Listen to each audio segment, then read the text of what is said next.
Hello नमस्कार दोस्तों, welcome back my YouTube channel law with Ronit. दोस्तों आप सभी का हमारे इस यूट्यूब चैनल पे स्वागत है।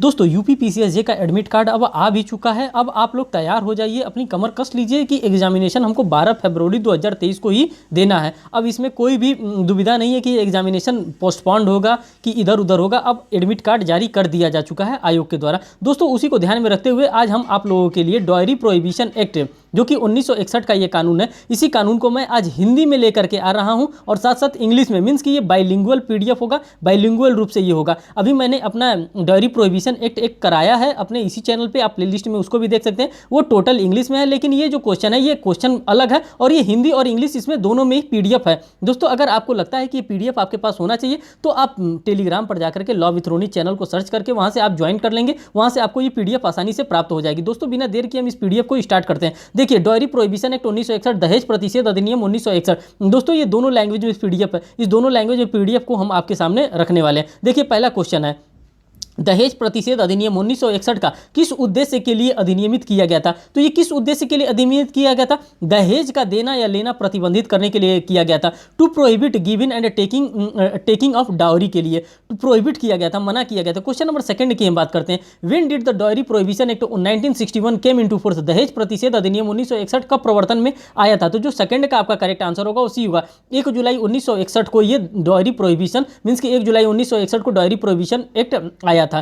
क्वेश्चन नंबर थर्ड की बात करते हैं। In section 2 of dowry prohibition act 1961 has been defined. दहेज प्रतिषेध अधिनियम 1961 की धारा 2 परिभाषित की गई है। अब क्या परिभाषित की गई है, किसमें परिभाषित की गई है? तो ये दहेज के बारे में हमको परिभाषित की गई है। क्वेश्चन नंबर फोर्थ की हम बात करते हैं।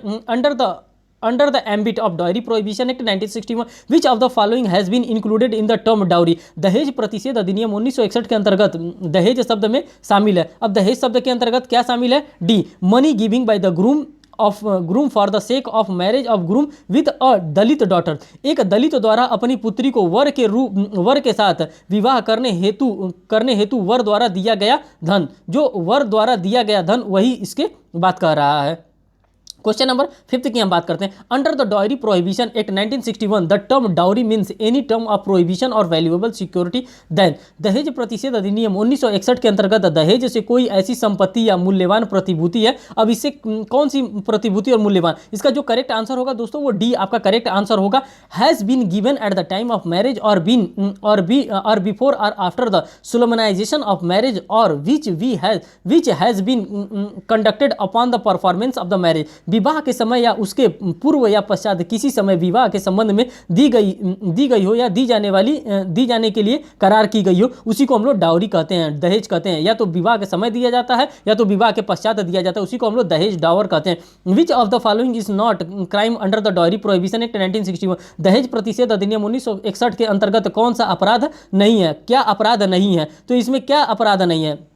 तो 6 का जो आपका करेक्ट आंसर होगा डी, टू फिक्स अ मेहर जो होता है ये मुस्लिम मैरिज एक्ट में दिया जाता है, मुस्लिम विवाह में दिया जाता है, तो ये एक प्रकार का अपराध नहीं होता है। लेकिन हिंदू में दहेज की बात चल रही है। Identification of false statement out of the following in the dowry prohibition act 1961 the term dowry indicate such property or valuable security. निम्नलिखित में से असत्य बताइए। अधिनियम में दहेज से कोई ऐसी संपत्ति या कोई मूल्यवान प्रतिभूति अभिप्रेत है। जो 7 का आपका करेक्ट आंसर होगा वो डी आपका करेक्ट आंसर होने वाला है। डी वाले में देखिए क्या लिखा है, it include mehr to whom the Muslim law apply. जिन्हें मुस्लिम विधि लागू होती है, जिसमें मुस्लिम विधि लागू होती है, मेहर उसके अंतर्गत आता है। मुस्लिम विधि पे मेहर की बात की जाती है। क्वेश्चन नंबर 8 की हम बात करते हैं। Under the dowry provision act 1961 which of the following is not considered as dowry? दहेज प्रतिषेध अधिनियम 1961 के अंतर्गत इनमें से कौन सी दहेज नहीं मानी जाती है? किसको दहेज नहीं मानी जाती है? तो ये any valuable security given by one party to the another party at the time of the child birth. मूल्यवान प्रतिभूति एक पक्षकार द्वारा दूसरे पक्षकार को बच्चे के जन्म पर दिया जाता है, इसको दहेज के रूप में नहीं माना जाता है। क्वेश्चन नंबर 9 हम देखते हैं। Under which of the following section of the act given or taking dowry in the punishable offences under the dowry prohibition act 1961? दहेज लेना या देना दहेज प्रतिषेध अधिनियम 1961 के किस धारा के अंतर्गत दंडनीय है? तो जो 9 का आपका करेक्ट आंसर हो जाएगा वो ये सेक्शन नंबर 3 में ये दंडनीय है। क्वेश्चन नंबर 10 की हम बात करते हैं। After the commencement of the dowry prohibition act 1961 if any person gives or take abets the given to taking the dowry he shall be punish of the punish with the following. यदि कोई व्यक्ति दहेज प्रतिषेध अधिनियम 1961 के प्रारंभ या पश्चात दहेज देगा या लेगा दहेज देना या लेना दुष्प्रेरित कर रहे तो वह निम्न में से किस प्रकार के दंड से दंडनीय होगा। तो 10 का आपका करेक्ट आंसर डी होगा। वो बी और सी एवं उपरोक्त ए और बी किसी भी प्रकार से दंडित किया जाएगा। ए और बी के क्या कहते हैं, बी और सी से किसी भी प्रकार से दंडित होगा। जो यहाँ पे करेक्ट आंसर होगा बी और C. Imprisonment for a term which shall not be less than 5 year, कारावास से जिसकी अवधि 5 वर्ष से कम नहीं होगी। और दूसरा फाइन विच में भी 15,000 और equivalent to the value of the dowry, जुर्माने को 15,000 रुपए या दहेज के मूल्य की रकम तक हो सकेगी, इसको उतना पनिश किया जाएगा। क्वेश्चन नंबर 11 की बात करते हैं। द कोर्ट में pass a sentence of imprisonment for a taking of less than 5 year to whose person taking giving dowry in which circumstances. Question number 11 का जो हिंदी में है वो हिंदी में देखिए ये लिखा है, दहेज देने या दहेज लेने वाले व्यक्ति को न्यायालय 5 वर्ष से कम अवधि के कारावास का दंडादेश किन परिस्थितियों में दे सकता है। तो इसका जो करेक्ट आंसर होगा, जो 11 का आपका, वो डी आपका होगा। For education and special reason to be recorded in the judgment, यहाँ पर निर्णय के लेखन किए जाने वाले पर्याप्त और विशेष कारणों से यहाँ पे होगा। क्वेश्चन नंबर 12 की बात करते हैं। If the brides father give gift of conservative nature of the bride which is the financial capability, then such a gift will comes under the definition of dowry. This statement is, यदि दुल्हन का पिता रूढ़िगत प्रकृति के उपहार जो उसकी वित्तीय क्षमता के अधीन है दूल्हा को देता है तो ऐसा उपहार दहेज की परिभाषा में आएगा। यह कथन है, यह 12 का जो आपका करेक्ट आंसर होगा वो बी आपका करेक्ट आंसर होगा। ये फॉल्स होगा। इस प्रकार का दिया जा सकता है लेकिन अपने हैसियत से ज़्यादा वहाँ पे दहेज नहीं दिया जा सकता, मीन्स की गिफ्ट भी नहीं दिया जा सकता। दहेज प्रतिषेध अधिनियम 1961 की किस धारा के अंतर्गत दहेज मांगने के लिए शासित का उपबंध है। किस धारा में बताया गया कि सस्ती है। तो ये सेक्शन नंबर 4 में आपको बताया गया है डॉयरी प्रोहिबिशन एक्ट में। क्वेश्चन नंबर 14 की हम बात करते हैं। वधू का पिता जो है वधू का पिता माता पिता से अप्रत्यक्ष रूप से दहेज मांग करता है। दहेज प्रतिषेध अधिनियम 1961 की किस धारा के अधीन वह दंडनीय होगा। 14 का जो आपका करेक्ट आंसर होगा वो बी होगा। धारा 4 में वो दंडनीय होगा। आपको धारा भी लर्न करके रखना है। If the groom uncle mama demanded dowry from the uncle bride then it will be a punishable offences under which section of the dowry prohibition act। यदि वर का मामा ने वधू के चाचा से दहेज की मांग की है तो दहेज प्रतिषेध अधिनियम 1961 के अंतर्गत किस धारा में वो पनिशेबल किया जाएगा, किस धारा में उसको पनिशमेंट प्रोवाइड किया जाएगा। तो ये बी है, जो धारा 4 में उसको पनिशेबल किया जाएगा। कि कोई भी आएगा जो दहेज मांगेगा, जो दहेज के फेवर में होगा, जो उकसाएगा, उसको धारा 4 में लिया जाएगा। If a person at the time demand of dowry directly or indirectly from the bride's group parents or other relative or a guardian then he shall be punishable with the following manner। यदि कोई व्यक्ति यथा स्थिति वधू या वर के माता पिता या अन्य नातेदारों या संरक्षक से प्रत्यक्ष या अप्रत्यक्ष रूप से दहेज की मांग करेगा तो वो निम्न में से किससे दंडनीय होगा। जो 16 का आपका दोस्तों करेक्ट आंसर होगा वो सी आपका करेक्ट आंसर होगा। बोथ ऑफ देम, उपर्युक्त दोनों में से, मीन्स कि इससे भी और इससे भी पनिशेबल होगा। कारावास जिसकी अवधि 6 मास से कम नहीं होगी किंतु जो 2 वर्ष तक का हो सकेगा। और दूसरा जुर्माने से जो 10,000 रुपए तक का हो सकेगा उससे उसको पनिशेबल किया जाएगा। क्वेश्चन नंबर 17 की हम बात करते हैं। Under section 4A of dowry prohibition act 1961 provision has been made. दहेज प्रतिषेध अधिनियम 1961 की धारा 4 क के अंतर्गत उपबंध किया गया। अब क्या उपबंध किया गया? 17 का जो आपका करेक्ट आंसर होगा बी होगा। प्रोहिबिशन ऑन एडवर्टाइजमेंट ऑफ डॉयरी, विज्ञापन पर पाबंदी के लिए रोक लगाया गया है कि आप इस प्रकार का एडवर्टाइजमेंट नहीं कर सकते, प्रचार प्रसार नहीं कर सकते। एंड इंडस्ट्री, यदि एक उद्योगपति ने अपने एक विज्ञापन छपवाया कि कोई अंधी पुत्री से विवाह करेगा, उसको उसकी संपत्ति का आधा भाग दिया जाएगा। क्या उसमें कोई अपराध किया है? जी हाँ। क्वेश्चन नंबर 18 का डी है, he has commit a crime under section 4A of the dowry prohibition. दहेज प्रतिषेध अधिनियम 1961 के धारा 4 के अंतर्गत उसने अपराध किया है, क्योंकि इस प्रकार का भी आप एडवर्टाइजमेंट नहीं कर सकते हैं। क्वेश्चन नंबर 19 की दोस्तों हम बात करते हैं। क्वेश्चन नंबर 19 हमको बात कर रहा है को अपनी पुत्री के विवाह के उपलक्ष्य में अपनी सहमति में से एक अंश देने का प्रस्ताव समाचार पत्र के माध्यम से विज्ञापन द्वारा करता है। दहेज प्रतिषेध अधिनियम 1961 की किस धारा के अधीन दंडनीय होगा? जो क्वेश्चन नंबर 19 है, 19 का जो आपका करेक्ट आंसर होगा वो बी आपका करेक्ट आंसर होगा। बी में सेक्शन 4B में ये बातें बताई गई हैं। क्वेश्चन नंबर 20 की हम बात करते हैं।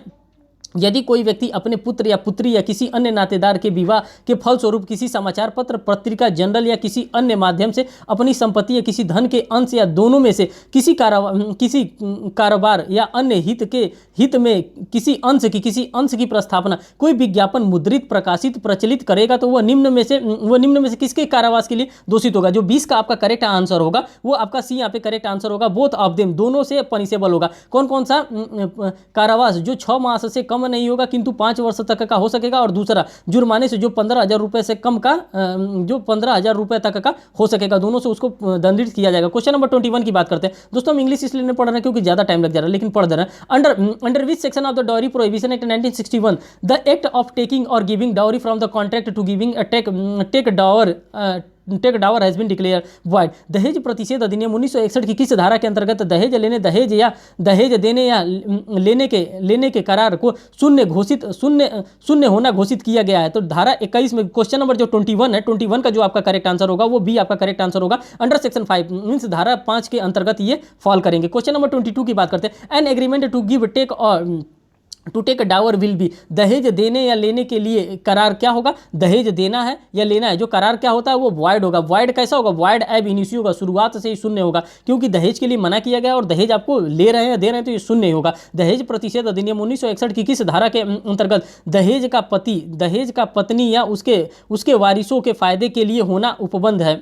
23 का जो आपका करेक्ट आंसर दोस्तों होगा वो आपका सी यहाँ पे करेक्ट आंसर होगा। अंडर सेक्शन 6 धारा 6 के अंतर्गत ये बताया गया है। क्वेश्चन नंबर 24 की हम बात करते हैं। when any dowry is received by any person other than the woman is connection with whose marriage it is given that person shall be transfer। जहाँ कोई दहेज ऐसी स्त्री से भिन्न जिसके विवाह के संबंध में वह दिया है, किसी व्यक्ति द्वारा प्राप्त किया है, वहाँ वह व्यक्ति उस दहेज को अंतरित करेगा। 24 का जो करेक्ट आंसर होगा आपका ए होगा। यहाँ पे स्त्री के लिए बताया गया। क्वेश्चन नंबर 25 की हम बात करते हैं।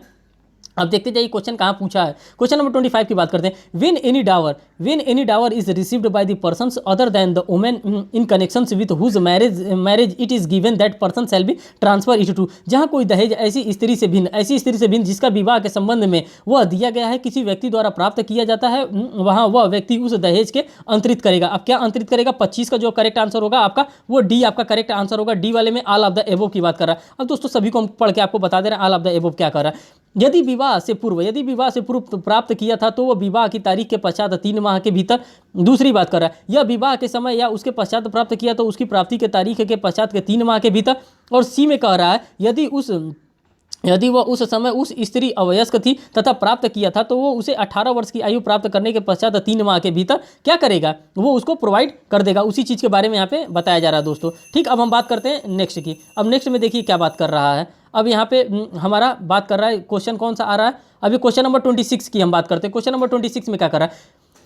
दहेज प्रतिषेध अधिनियम 1961 की धारा 6 के अनुसार यदि कोई व्यक्ति दहेज ऐसे स्त्री से भिन्न जिसके विवाह के संबंध में वह दिया जाता है, किसी व्यक्ति द्वारा प्राप्त किया जाता है, तो वह व्यक्ति उस दहेज को, यदि वह दहेज विवाह पूर्व प्राप्त किया गया है, तो उस स्त्री के अंतरित कर सकेगा। जो 26 का जो दोस्तों आपका करेक्ट आंसर होगा वो डी आपका करेक्ट आंसर होगा 26 नंबर का। अब डी वाले में क्या बताया जा रहा है? विवाह की तारीख के पश्चात 3 माह के भीतर ये होगा, within 3 month after the date of marriage की बात कर रहा है। क्वेश्चन नंबर 27 की बात कर रहा है। देखिए under the section of dowry prohibition act 1961 a person can hold the dowry for the benefit of the women in what manner. दहेज प्रतिषेध अधिनियम 1961 की धारा 6 के अंतर्गत स्त्री से भिन्न व्यक्ति स्त्री के फायदे के लिए दहेज को किस रूप में धारण करता है? 27 का जो दोस्तों आपका करेक्ट आंसर होगा वो सी आपका करेक्ट आंसर होगा। एज ए ट्रस्टी, न्यास के रूप में उसको लिया जाएगा। क्वेश्चन नंबर 28 की हम बात करते हैं। If any person fail to transfer the property within the period stipulated in the subsection 1 of section 6 of the dowry prohibition act 1961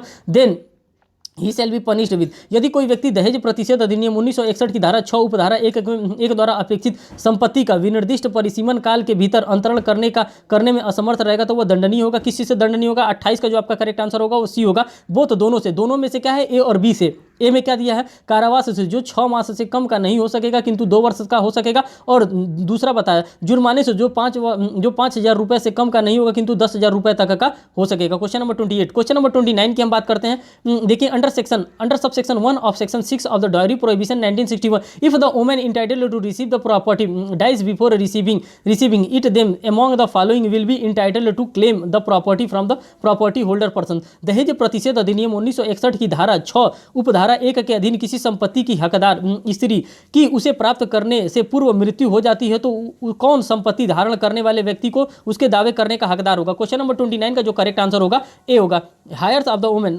स्त्री के वारिस जो होंगे वही यहाँ पे लाइबल होंगे, उन्हीं को मिलेगा। क्वेश्चन नंबर 30 की हम बात करते हैं। क्वेश्चन नंबर 30 में देखिए क्या बता रहा है। दहेज प्रतिषेध अधिनियम 1961 की धारा 6 उपधारा 1 के अधीन संपत्ति का हकदार स्त्री की मृत्यु के बाद उसके विवाह के 7 वर्ष के भीतर प्राकृतिक कारणों या अन्यथा हो जाती है तो ऐसी संपत्ति अंतरित की जाएगी। अब जो क्वेश्चन नंबर 30 बताया जा रहा है वो संपत्ति इस प्रकार की अगर संपत्ति है तो किसको अंतरित की जाएगी, उपरोक्त तो सभी को। यदि उसकी संतान है तो उसके माता पिता को, अगर संतान है तो संतान को दिया जाए, नहीं तो उसके माता पिता को। यदि उसका संतान है तो संतान को। ऐसा अंतरण संतान के न्यास के रूप में धारण होगा अगर 7 साल के भीतर वो मर जाती है तो। अगर इन किन्हीं परिस्थितियों में 31 नंबर का देखिए, दुल्हन के विवाह से 7 वर्ष के अंदर प्राकृतिक या सामान्य अनुक्रम से भिन्न मृत्यु होती है तो उसके विवाह से संबंधित संपत्ति का अंतरित किसको किया जाएगा। 31 का डी आपका करेक्ट आंसर होगा। डी में both are correct, the children and guardian of in the case of no child, संतान और माता पिता न होने के कारण उसके माता पिता को सारा संपत्ति उसका दे दिया जाएगा जो उसके पास संपत्ति थी। क्वेश्चन नंबर 32 का अब हम यहाँ पर देखते हैं हिंदी वाले में। दहेज प्रतिषेध अधिनियम 1961 की धारा 6 के अनुसार जहां स्त्री की मृत्यु उसके विवाह के 7 वर्ष के भीतर प्राकृतिक कारणों से अन्यथा हो जाती है वहां उसकी संपत्ति अंतरित होगी। इस प्रकार से क्वेश्चन बार बार पूछे जाते हैं, इसीलिए क्वेश्चन बार बार आ रहा है। तो इसका करेक्ट आंसर होगा बी होगा। बी में क्या होगा, उसकी यदि उसका संतान है तो उसके ऐसे संतान को अंतरित की जाएगी और अंतरण तक ऐसे संतान के लिए न्यास के रूप में धारण की जाएगी। क्वेश्चन नंबर 33 की हम बात करते हैं। यहाँ पर क्वेश्चन नंबर 33 देख लीजिए, यहाँ पे दे रहा है दहेज प्रतिषेध अधिनियम 1961 की धारा 6 उपधारा 1 के अधीन की संपत्ति का कोई व्यक्ति विनिर्दिष्ट अवधि के भीतर अनुपालन करने में असफल रहेगा तो 33 नंबर का जो क्वेश्चन है इसका करेक्ट आंसर जो होगा सी होगा। बोथ ऑफ देम यहाँ पे इसका करेक्ट आंसर होगा। यहाँ पे संपत्ति के मूल्य के बराबर की रकम उससे न्यायालय द्वारा अधिरोपित जुर्माने के रूप में वसूल की जा सकेगी। और बी कह रहा है उस रकम उस स्त्री या उसके वारिस माता पिता के संदाय की जा सकेगी, यही यहाँ पे बात बताई जा रही है। फिर हम नेक्स्ट बात करते हैं क्वेश्चन नंबर 34 की। क्वेश्चन नंबर 34 में बताया जा रहा है यहाँ पे दहेज प्रतिषेध अधिनियम 1961 की कौन सी धारा के अंतर्गत अपराधों के संज्ञान एवं विचारण से संबंधित उपबंध किया गया। तो 34 का जो करेक्ट आंसर होगा वो डी होगा। ये धारा 7 के अंतर्गत ये बातें बताई जा रही है। क्वेश्चन नंबर 35 की हम बात करते हैं। यहाँ पे दहेज प्रतिषेध अधिनियम 1961 के अंतर्गत अपराध की विचारण किसके द्वारा किया जाता है, ये इंपॉर्टेंट है आपके लिए कि किसके द्वारा किया जाता है। मेट्रोपॉलिटन मजिस्ट्रेट के द्वारा, जुडिशियल मजिस्ट्रेट फर्स्ट क्लास के द्वारा। यहाँ पे जो ए और बी जो डी आपका करेक्ट आंसर होगा वही आपका करेक्ट आंसर होगा। क्वेश्चन नंबर 36 की हम बात करते हैं। अब यहाँ पे देखिए क्वेश्चन नंबर 36 में क्या कह रहा है, दहेज प्रतिषेध अधिनियम 1961 के अधीन अपराध का संज्ञान ले सकता है। अब अपराध का संज्ञान कौन ले सकता है, 36 में जब आप पहुंचेंगे तो 36 का इसका बी करेक्ट आंसर होगा। महानगर मजिस्ट्रेट और प्रथम न्यायिक मजिस्ट्रेट मीन्स की जुडिशियल मजिस्ट्रेट फर्स्ट क्लास और मेट्रोपॉलिटन मजिस्ट्रेट यही इसका संज्ञान ले सकते हैं। क्वेश्चन नंबर 37 की हम बात करते हैं। Under the dowry prohibition act 1961 any court can take cognizance of an offence under the act on. दहेज प्रतिषेध अधिनियम 1961 के अंतर्गत कोई न्यायालय इस अधिनियम के अधीन किसी अपराध का संज्ञान कर सकेगा। तो क्वेश्चन नंबर 37 का जो आपका करेक्ट आंसर होगा डी, उपरोक्त में से किसी भी प्रकार से अब कैसे अपनी जानकारी पर वो कर सकता है, संज्ञान ले सकता है। दूसरा क्या कह रहा है, पुलिस रिपोर्ट पर वो संज्ञान ले सकता है। तीसरा क्या कह रहा है, व्यथित व्यक्ति या उसके माता पिता या नातेदार या मान्यता प्राप्त कल्याण संस्था या संगठन द्वारा किए गए परिवाद पर क्या कर सकता है, उपरोक्त में से किसी भी प्रकार से वो कॉग्निजेंस ले सकता है। क्वेश्चन नंबर 38 की हम बात करते हैं। 38 में बात कर रहा है दहेज प्रतिषेध न्यायालय दहेज प्रतिषेध अधिनियम 1961 के अंतर्गत किए गए अपराध का संज्ञान ले सकेगा। अब किस प्रकार से लेगा, 38 में जो बताया जा रहा है वो सी प्रकार से लेगा, पुलिस रिपोर्ट पर एवं परिवाद पर इसका संज्ञान ले सकता है। क्वेश्चन नंबर 39 को हिंदी वर्जन में आप यहाँ पे देख लीजिए। हिंदी वर्जन में क्या दे रहा है, प्रथम वर्ग न्यायिक मजिस्ट्रेट द्वारा राजू को दहेज प्रतिषेध अधिनियम 1961 की धारा 6 के तहत 5 वर्ष का कारावास दिया जाता है। क्या यह कारावास विधि के अनुसार है। 39 का जो आपका करेक्ट आंसर होगा वो आपका बी यहाँ पे करेक्ट आंसर होगा। नो, ये नहीं करेक्ट है। क्वेश्चन नंबर 40 की हम बात करते हैं। Nothing in this chapter 36 of the code of criminal procedure 1973 to any punishable offence under this act. दंड प्रक्रिया संहिता 1973 के अधीन अध्याय 36 अपराधों की परिसीमा की कोई बात इस अधिनियम के अधीन दंडनीय अपराध होगी। अब 40 का जो आपका करेक्ट आंसर होगा वो आपका बी वाला करेक्ट आंसर होगा, नॉट एप्लीकेबल, लागू नहीं होता है। क्वेश्चन नंबर 41 की हम बात करते हैं दोस्तों यहाँ पे, under which section of the dowry prohibition act 1961 provision has been made regarding offence to be cognizable for certain purpose and to be non bailable and non compoundable. दहेज प्रतिषेध अधिनियम की किस धारा के अंतर्गत अपराधों का कुछ प्रयोजन के लिए संज्ञेय होना तथा अजमानती तथा जमानती होना उपबंध है? तो जो 41 का आपका करेक्ट आंसर होगा वो ए होगा। अंडर सेक्शन 8 के अंतर्गत ये बातें बताई गई। क्वेश्चन नंबर 42 की हम बात करते हैं, इसमें दे रहा under which section of the dowry prohibition act 1961 it is provided that the code of criminal procedure 1973 shall be apply to the offences under this act as if they were cognizable offences. दहेज प्रतिषेध अधिनियम 1961 के किस धारा में उपबंधित है कि दंड प्रक्रिया संहिता 1973 इस अधिनियम के अंतर्गत अपराधों पर लागू होगी मानव संज्ञेय अपराध। 42 का जो आपका करेक्ट आंसर होगा वो बी आपका करेक्ट आंसर होगा। अंडर सेक्शन 8 में ये बातें बताई गई। क्वेश्चन नंबर 43 की हम बात करते हैं, offences committed under dowry prohibition act 1961 दहेज प्रतिषेध अधिनियम 1961 के अंतर्गत अपराध है। अब जो 43 में जो आपका करेक्ट आंसर होगा वो सी आपका करेक्ट आंसर होगा, non bailable and non compoundable. Non bailable भी होना चाहिए और नॉन कंपाउंडेबल भी होना चाहिए ये ऑफेंस। क्वेश्चन नंबर 44 की हम बात करते हैं, offences committed under dowry prohibition act 1961 और दहेज प्रतिषेध अधिनियम 1961 के अंतर्गत अपराध है। अपराध किस प्रकार का अपराध है? ये 44 का जो करेक्ट आंसर वो नॉन कंपाउंडेबल ऑफेंस है और समनीय अपराध है, इसमें समन नहीं किया जा सकता है। दोस्तों ये जीएस के पॉइंट ऑफ व्यू से क्वेश्चन पूछा जाएगा, इसीलिए इस प्रकार का क्वेश्चन बनाया जा रहा है पब्लिकेशंस के द्वारा। Offences committed under dowry prohibition act 1961 दहेज प्रतिषेध अधिनियम 1961 के अधीन अपराध है। 45 का जो आपका करेक्ट आंसर होगा वो ए आपका करेक्ट आंसर होगा, वो नॉन कंपाउंडेबल ऑफेंस होगा और समनीय अपराध होगा, ये आप ध्यान में रखें। क्वेश्चन नंबर 46 की बात करते हैं, under which section of the dowry prohibition act 1961 provisions are laid regarding burden of proof in certain cases. दहेज प्रतिषेध अधिनियम 1961 की किस धारा के अंतर्गत कुछ मामलों में सबूत का भार से संबंध उपबंध है? तो ये 46 में जो करेक्ट आंसर होगा वो सी इसका करेक्ट आंसर होगा। सेक्शन 8 कॉम में ये बात बताई गई है। क्वेश्चन नंबर 47 की हम बात करते हैं, under the dowry prohibition act 1961 at the time of trial under section 3 on which beam burden has been proved. दहेज प्रतिषेध अधिनियम 1961 के अंतर्गत के अधीन धारा 3 विचारण के समय प्रमाण का भार किस पर होगा? जो 47 का आपका करेक्ट आंसर होगा वो ए होगा, जिस व्यक्ति के विरुद्ध अभियोजन होगा उसी के ऊपर ये बर्डन ऑफ प्रूफ लाइज करेगा। क्वेश्चन नंबर 48 की बात करते हैं, under which section of the dowry prohibition act 1961 dowry prohibition offence is appointed. दहेज प्रतिषेध अधिनियम 1961 की किस धारा के अंतर्गत दहेज प्रतिषेध अधिकारी की नियुक्ति होती है? तो 48 का जो ऑप्शन देखिए, पहले ऑप्शन में क्या दे रहा है, 48 का जो ऑप्शन हो रहा है यहाँ पे इसका जो करेक्ट ऑप्शन होगा वो आपका C option correct answer 8 B में ये बातें बताई गई है। क्वेश्चन नंबर 49 देखिए, दहेज प्रतिषेध अधिकारी की नियुक्ति की जाती है, किसके द्वारा नियुक्ति की जाती है? 49 का जो करेक्ट आंसर होगा डी होगा, स्टेट गवर्नमेंट के द्वारा उनकी नियुक्ति की जाती है। क्वेश्चन नंबर 50 की हम बात करते हैं, under section 8 of the dowry prohibition act 1961 the dowry prohibition officer shall be exercise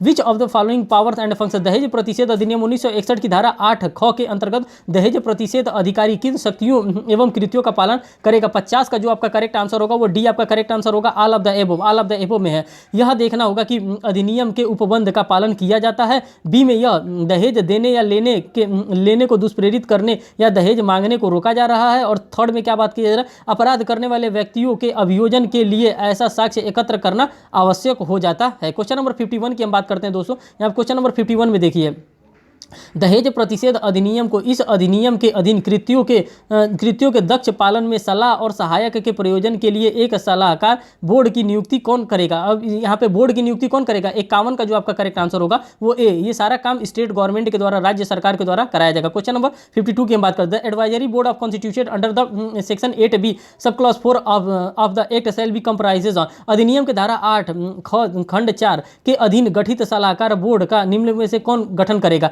तो 52 का जो आपका करेक्ट आंसर होगा वो डी होगा correct answer, A and B, A और बी के द्वारा। डॉयरी प्रोहिबिशन ऑफिसर दहेज प्रतिषेध अधिकारी के द्वारा not more than 5 social welfare workers out of which at least 2 should be women.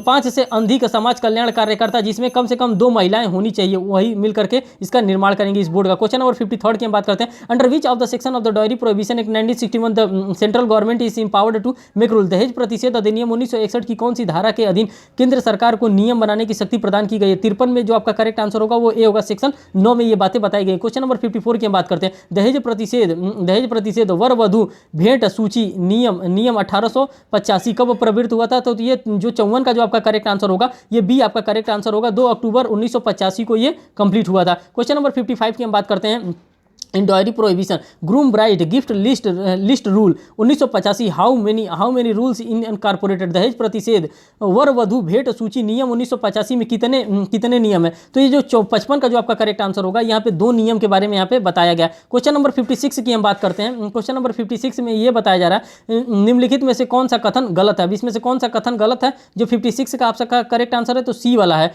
इसमें उपरोक्त सूचियों केवल विवाह के पूर्व तैयार की जाएगी, नहीं ये गलत कथन है, बाकी सब कथन सही है, आप उसको देख सकते हैं। क्वेश्चन नंबर 57 की हम बात करते हैं। विवाह के समय प्राप्त उपहारों की सूची बनाने का उपबंध प्रकृति है किसके अंदर है? दोस्तों ये की आंसर की आप लोग इसको भी देख सकते हैं, इसी आंसर की से मैंने सभी को क्वेश्चन को बताया है। यहाँ पे क्वेश्चन नंबर 57 का जो करेक्ट आंसर होगा आपका 57 का वो ए आपका करेक्ट आंसर होगा। मैंडेटरी, वर वधु के लिए अज्ञापक होगा, लिस्ट बनाना जरूरी होगा। क्वेश्चन नंबर 58 की हम बात करते हैं। Which of the following statement is true regarding the gift list to the groom bride, वर वधु सूची भेंट के संबंध में निम्नलिखित में से क्या सत्य है? इसमें क्या सत्य है? 58 का जो करेक्ट आंसर होगा सी होगा, बोथ ऑफ द एबव। यहाँ पे क्या है? साइंड, सूची लिखकर एवं हस्ताक्षरित होगा। और दूसरा, यदि वर या वधु हस्ताक्षर करने में असमर्थ है तो उन सूचियों को पढ़कर सुनाया जाएगा एवं अंगूठे का निशान लगाया जाएगा। क्वेश्चन नंबर 59 की हम बात करते हैं। क्वेश्चन नंबर 59 में क्या है? Such gift which are given without any demand for it to the bride shall not be applicable as such in the respect of law, but if such gift are registered in the list as per the rule prescribed under this act